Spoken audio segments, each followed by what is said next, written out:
Selamat pagi siswa kami sekalian. Ibu akan memulai pembelajaran kita yang pertama, yaitu tentang alat dan mesin pertanian. Siswa kami sekalian, dalam setiap kegiatan langkah-langkah budidaya, alat dan mesin pertanian itu adalah merupakan bagian yang tidak dapat dipisahkan dari kegiatan langkah budidaya pertanian. Misalnya dalam kegiatan persemaian, ya, ketika kita akan melakukan persemaian, kita membutuhkan alat di antaranya seperti cangkol, ya, untuk menyiapkan medianya, kemudian gembornya untuk melakukan penyiramannya. Dan kemudian setelah kita melakukan persemaian, kita melakukan penanaman. Kembali kita memerlukan peralatan, ya. Kemudian ketika kita melakukan pemeliharaan tanaman, yang diantaranya seperti melakukan pemupukan, pengendalian hama penyakit, pembumbunan, penyiangan, juga membutuhkan alat dan mesin pertanian. Begitu juga kegiatan pemanenan, bahkan perlakuan pasca panen. Sehingga alat dan mesin pertanian ini adalah merupakan bagian yang tidak terpisahkan. Nah, itu adalah alasan mengapa kita perlu mempelajari alat dan mesin pertanian.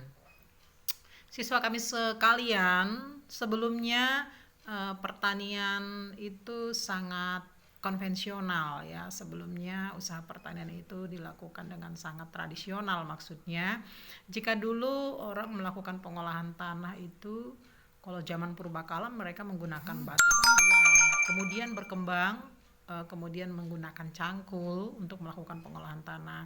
Kemudian seiring dengan perkembangan zaman, perkembangan teknologi, maka semakin berkembanglah penggunaan alat-alat dan mesin pertanian ini.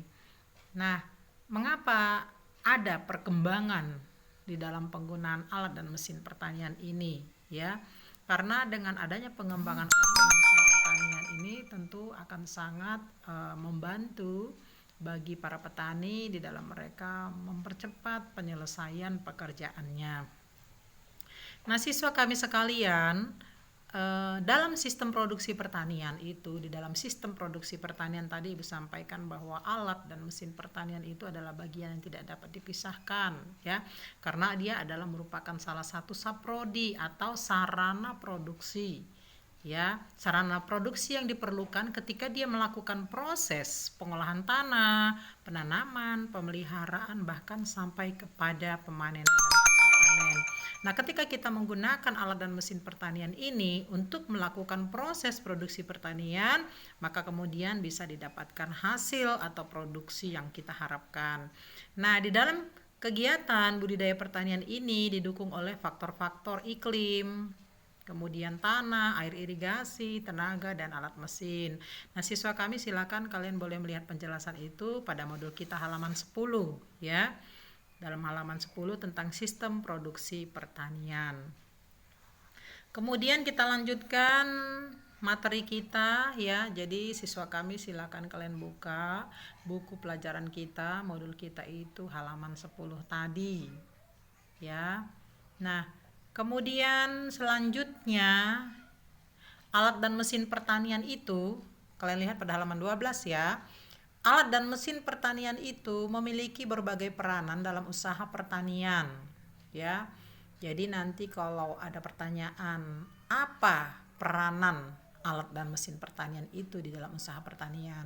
Yang pertama, dia menyediakan tenaga untuk daerah yang kekurangan tenaga kerja. Jadi ada daerah-daerah yang sulit untuk mendapatkan tenaga kerja, sehingga dengan adanya alat dan mesin pertanian ini, ya, maka kebutuhan untuk yang diharapkan untuk tenaga kerja yang tidak terpenuhi tadi bisa dengan menggunakan alat dan mesin pertanian tersebut.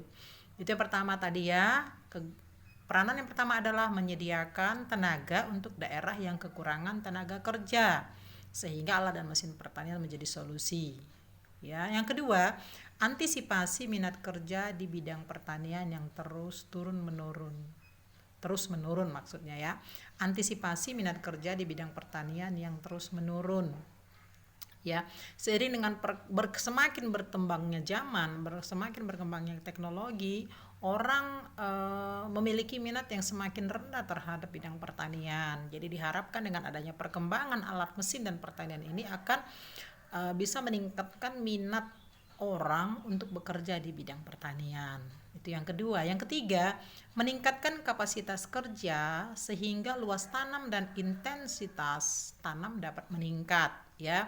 Jadi kalau kita bandingkan misalnya kita akan melakukan pengolahan tanah seluas satu rantai saja misalnya 20 kali 20 meter persegi. Kalau kita menggunakan cangkul itu memerlukan waktu yang sangat lama, ya, waktunya lama, dan kemudian biaya tenaga kerjanya juga cenderung lebih mahal jika dibandingkan dengan apabila kita menggunakan alat dan mesin pertanian. Kalau yang sekarang banyak digunakan oleh petani, mereka menggunakan traktor, ya, menggunakan traktor. Nah, kalau misalnya kita secara manual hanya menggunakan cangkul saja mengolah tanah tersebut, memerlukan waktu berhari-hari. Sedangkan apabila kita menggunakan alat dan mesin pertanian, maka membutuhkan waktu yang tidak lama, mungkin hanya sekitar setengah jam atau 1 jam saja untuk satu rantai, ya. Itu yang ketiga tadi, ya.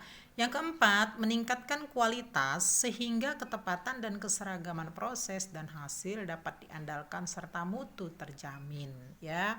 Jadi meningkatkan kualitas kerjanya itu lebih baik, dan keseragaman proses dan hasil pekerjaannya itu cenderung lebih seragam biasanya karena dia menggunakan alat dan mesin pertanian.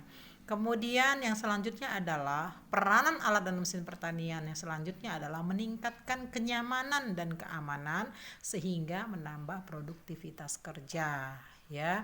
Jadi dengan kita menggunakan alat dan mesin pertanian, tingkat keamanan dan kenyamanannya itu lebih tinggi sehingga meningkatkan produktivitas kerja. Meningkatkan produktivitas kerja artinya kerja kita itu hasilnya lebih produktif, lebih efektif, dan hasilnya lebih tinggi atau lebih maksimal, ya. Peranan selanjutnya adalah mengerjakan tugas khusus atau sulit dikerjakan oleh manusia. Ada hal-hal yang sulit sekali untuk dikerjakan oleh manusia dan itu dapat teratasi dengan menggunakan alat dan mesin pertanian.